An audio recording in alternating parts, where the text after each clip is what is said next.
He's a really good wrestler. Really twitchy. It looks like too. Camacho's a really tough guy too, and he took advantage of going from space and getting that 2 points early. Works to his feet and gets the escape. 3-1 match.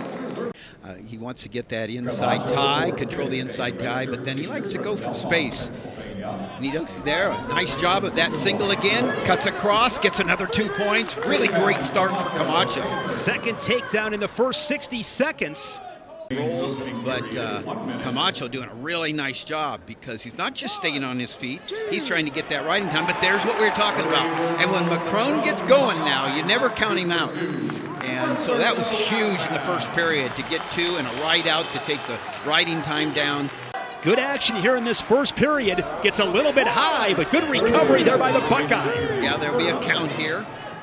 And getting out. Really nice escape by Camacho, really important. Unprecedented at Ohio State. He has done something that no other coach has ever done, and it's very consistent. And there's another takedown. Camacho really doing a nice job of being crisp on his takedowns. Even though McCrone gets out there, those takedowns, 3 of them with 3 points. Shot there by McCrone. He's got to finish it, really. And it gets the leg in there and gets the 2 points. Nice job. Now, there was a sense of urgency. Sit position.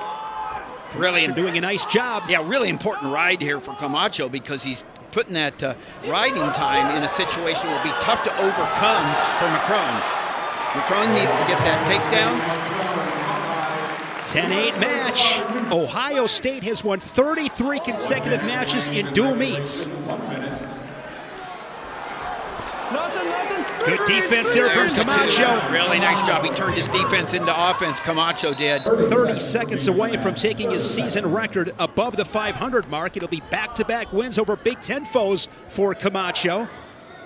Camacho's done a great job of keeping the pressure on his feet, on top. Now there's a stall call because he wasn't working to pin, but right now you got to understand what is important, and that's the win.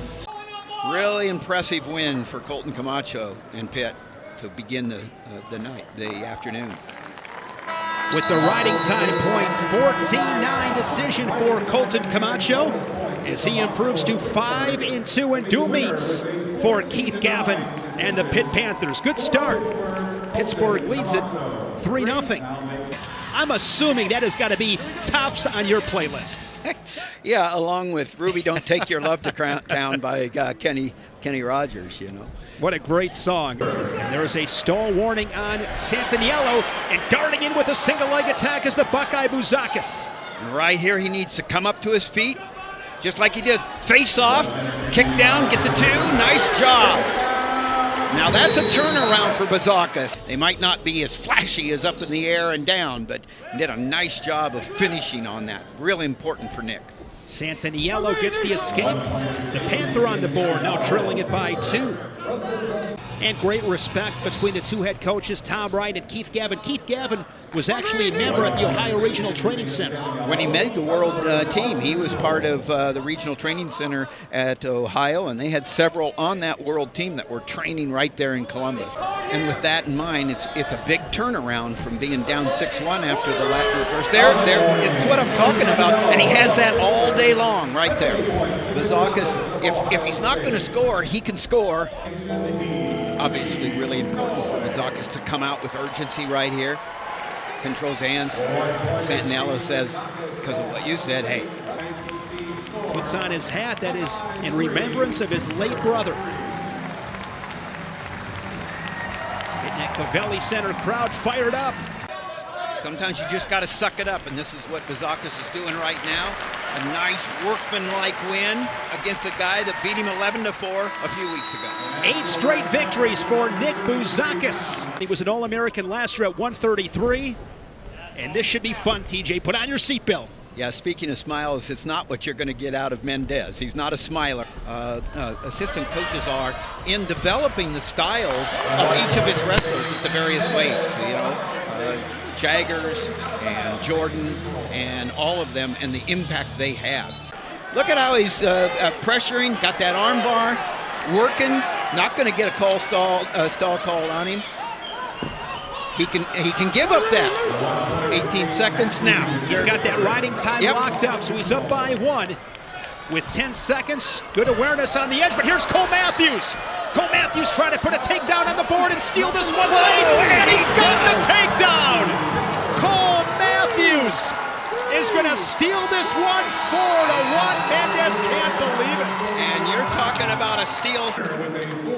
Jesse Mendez really controlled 98% of that, but Cole Mathews gets that escape. They were on the edge over Finn Solomon, the redshirt freshman from Murraysville, Pennsylvania, another Franklin regional guy. Solomon, 3-time finalist, won the Cliff Keenan Vegas, as did his teammate Peyton Robb at 157. Good counterattack, and short time in the first. And he cuts across.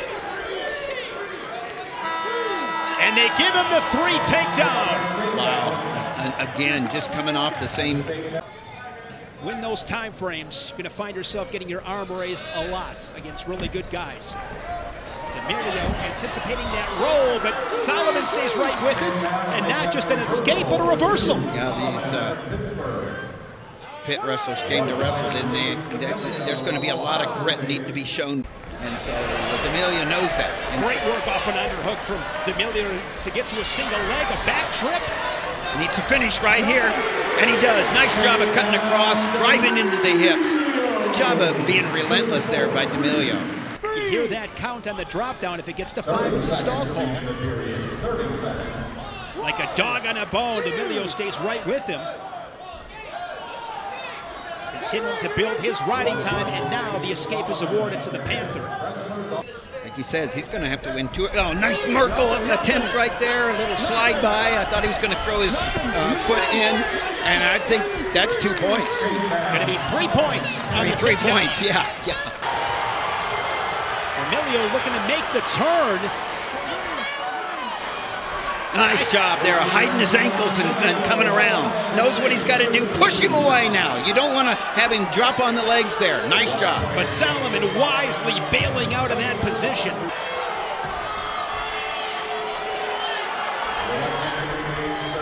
Right here is where D'Amelio has to drive through, cover. Nice job. 10-9.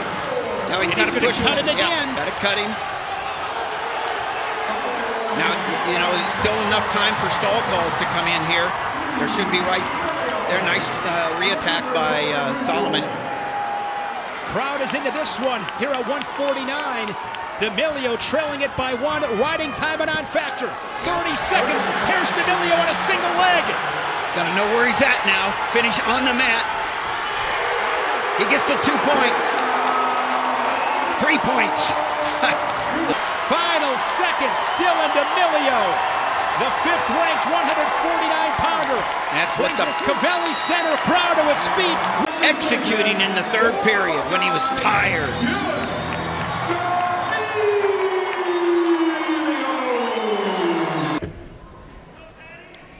Yeah, Paddy needs to get out here and know this is his opportunity to get after it and keep the momentum going. So, if you're able to finish, you're going to become elite. If not, you'll be just another guy. Well, here we're watching it right here. He needs that nice job right here, and he's got to finish hard. Gets the 2. Of course, it's a new rule this year: 3-point takedown. Takes some time to get used to. Keslar with an escape, 3-1, and right back in with a leg attack. Nice job there to put him right on his hip. Needs to drive through here. He's going to come up here. Nice limp arm. Drive through and get the 3. This is exactly what the Buckeyes want to see. Gallagher bring him back on the mat. And Paddy Gallagher with the cradle looking for a fall. Keslar able to sneak out of it. But it's going to be 3 near fall. That's another new rule change. Gallagher off the whistle, quickly to his feet, fights hands for the escape. And now a counter, single leg. Keslar able to square up. It's 10-1. No takedown awarded yet. You see the flexibility from Keslar.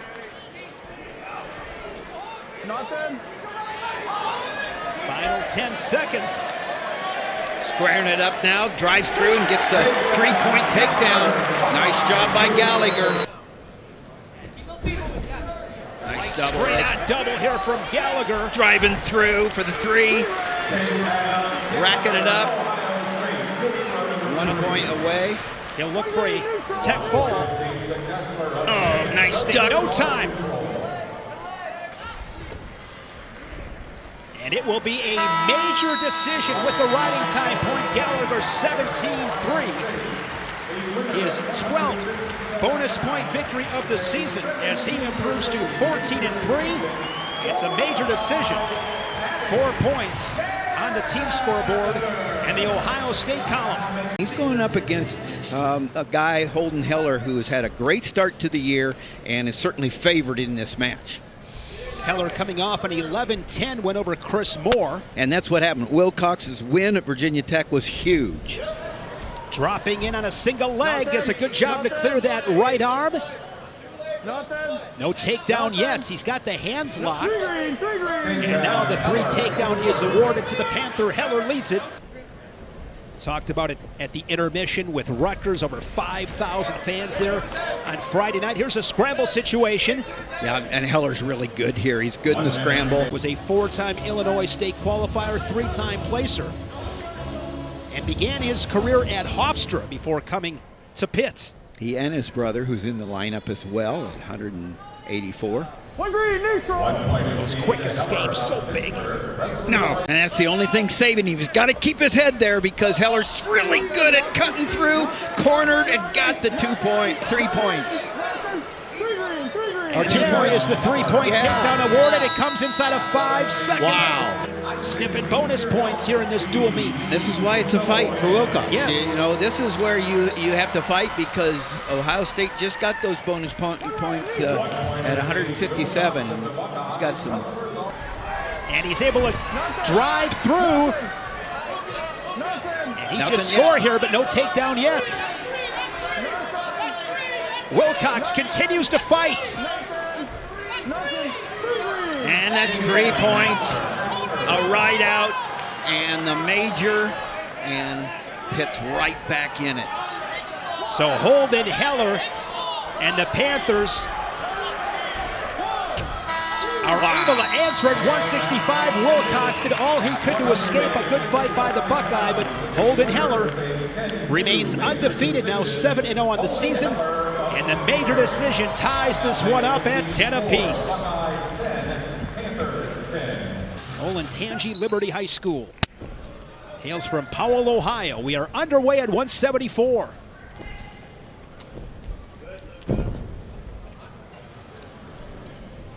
Kharchla, 3rd place at the Cliff Keen.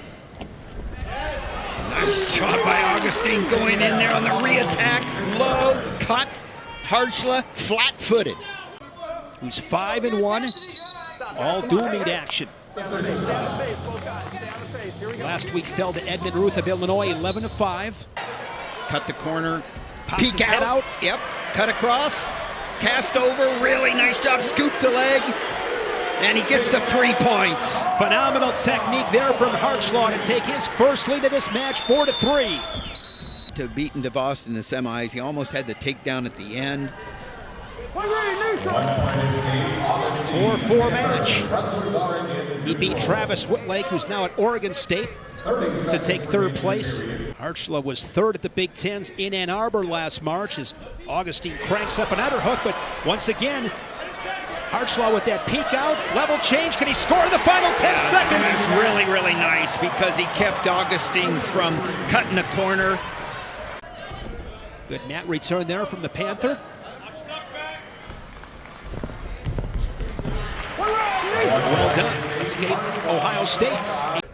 Coach Gavin's got them ready to wrestle every time they're out, and there is another nice 3-point takedown for Kharchla. And now Ohio State in position for bonus points. This is where you got to get the bonus points if you're Ohio State and Kharchla. You're up by 7. There's 30 seconds left in the second period. Okay, up by 6. But, you know, this is where you got to keep the pressure on. Quick stand-up off the whistle by the Panther. He's able to turn and face with the escape. And now TJ. Another stall call on Kharchla, a point to Augustine, but Carson, Kharchla showing some grit and guts as he gets the decision at 174. A much-needed win for Ohio State as the Buckeyes go back out in front, 13-10. 184 pounds, Gavin, Hoffman, and Reece Heller. And I will say this, TJ, at least for me, he was the #1 seed at a tournament that got canceled. So Heller begins second period on bottom, not much off the whistle. Now he's to his feet. Pretty uncontested from Hoffman, 1-0. Yeah, nice job of that low single by Hoffman close to that neutral danger zone position. There's the 3 points. So 3-0 for Heller, and now he's looking for some back points. And he's going to get some, TJ. Hoffman's got to be careful. He is not out of the woods yet. Not at all. Readjustment from Heller for near full in the pockets.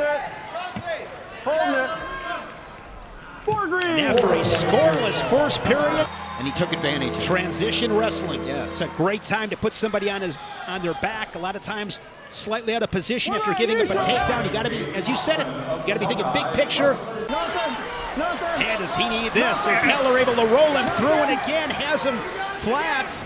Advantage position for the Panther. Now Hoffman did not anchor his hips there, had it driving through, and a nice job at anticipating that. Heller rolling through for the 3 points.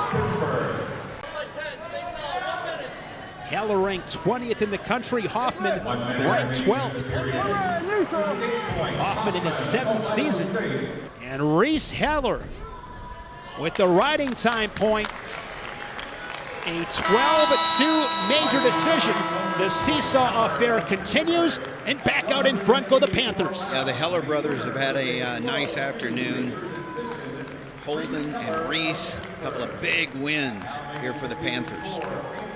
He is a perfect 4-0 in dual meets for Ohio State as they toe the line, and we rock it at 197.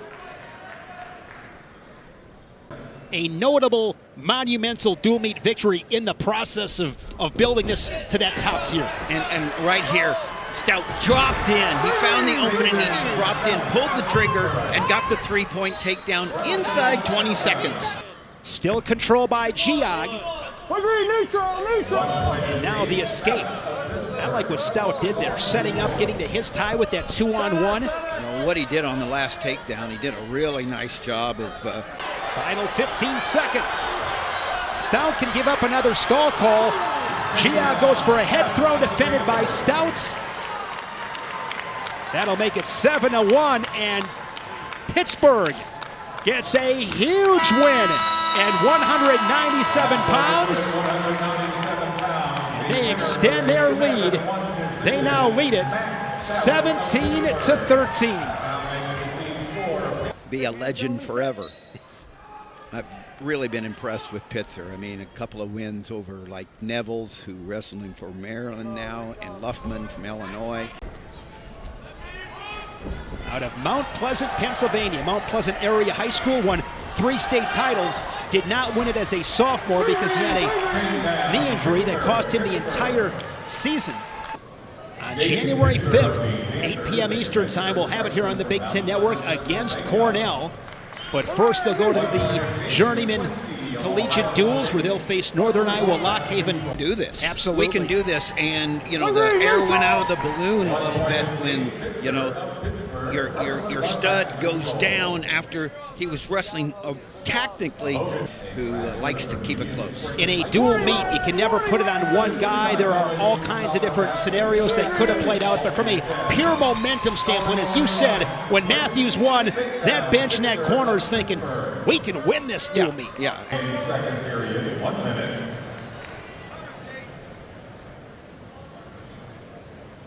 I think Pitzer's going to have a lot to say about who is on the podium at heavyweight, you know. when you look at Greg Kirkland, and I agree, the level jumps he's made since a year ago, and of course, the storm, Carter Storaci. I mean, these guys are high level and making big gains after being in college wrestling for 4 or 5 years. You know, get done faster for another thing. I mean, that's I think the match length is shorter for the ones that are really elite at that level. But also what I like about the 3-point takedown is it gives people that have a grind, have a tank on their back to know that they're not out of it in the third period.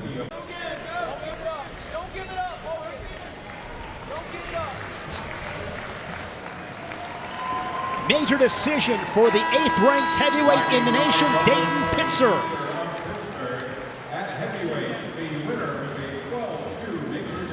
12-2 with the riding time points, as Pitzer improves to 6-1.